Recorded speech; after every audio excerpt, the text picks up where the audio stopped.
National Service Headquarters. How may I help you?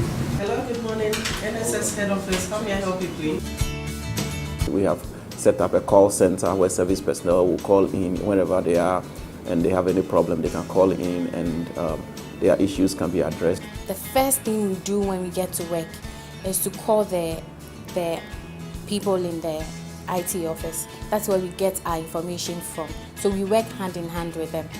So when we come in the morning, we call them, they update us. For instance, if that repostings going on.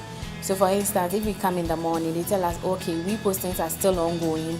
So when they call, you tell them that it's still ongoing, they should keep checking. We have to talk to the accountant too concerning allowances, if all the regions have been paid or are yet to be paid.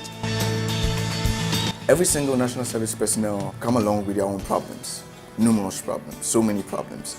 And in order to solve those problems, they can't come all the way from where they are to the headquarters in Accra.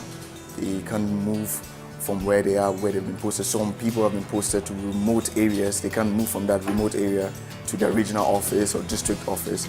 So the call center serves as a forum where the national service personnel could just call and then lodge out their complaint, and it could be sorted out to them through the phone. So I think the call center is important when it comes to the national service.